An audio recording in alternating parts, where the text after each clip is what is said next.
So, Facebook groups are great for creating and managing communities. So, basically, groups of people who are gathered together around a shared interest or hobby, or are basically like-minded people. Groups have administrators, so if you wish, you can control who accesses the group, and you can also decide whether your group is public, secret, or closed, and more about that later. If you would like to know how to create a really successful group, then listen to episode 9 of the Social Media Show podcast, which came out yesterday. And I was talking to Liam and Janine of Vegan Food UK. They've created the largest vegan group in the UK within 4 years, and it's very nearly 100,000 members strong. So if you want advice and great tips on creating your successful Facebook group, do check out that podcast available on your favorite podcast platform. So that's the Social Media Show.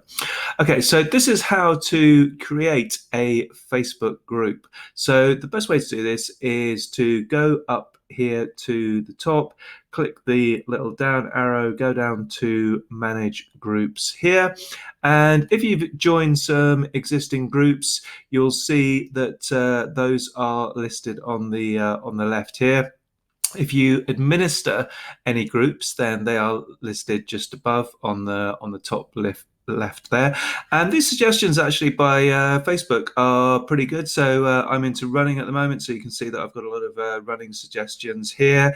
And if you want to browse by category, you can do that as well. And you can also see what sort of groups your friends are in, and by location as well, what groups are popular in your location, in other words, near you. So some quite useful suggestions, and you can expand this suggested for you feature, the number of different types of groups there if you wish.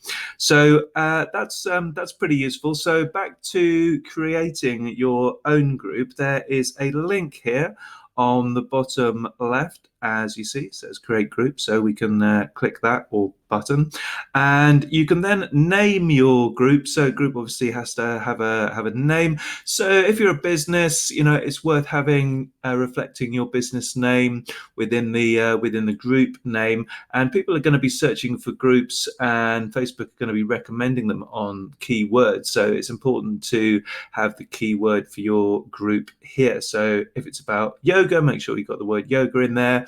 If you're an accountant, then make sure that you've got the name of your accountancy business in here. Then you can start adding some people. I think you need to add one or two to get going, but basically the majority of people you can add later on. So you can just sort of like set up your group and then add people subsequently. So this is important regarding privacy. So there's 3 options. You can have public, closed, or secret privacy controls on your group. So a closed group basically is the content is restricted to members. So if people are on Facebook, all that they can see is the name of the group. So they can't see who's in the group, and they can't see the content. If it's public, they can see who's in it, and they can see all the posts, and they can see the name, but they can't make comments or they can't contribute to the group themselves, but and they can't access it from outside Facebook either. So you do need a Facebook account even to access a public group. And then a secret group is basically totally off the radar, so it doesn't show up in search results. Facebook isn't going to suggest it. So if you're planning an event like a conference, or you're doing a project plan or something like that, then you might want a secret group, basically a group that you don't, you just want a set number of people, a team or group of colleagues or whatever, and you don't want anybody else to join.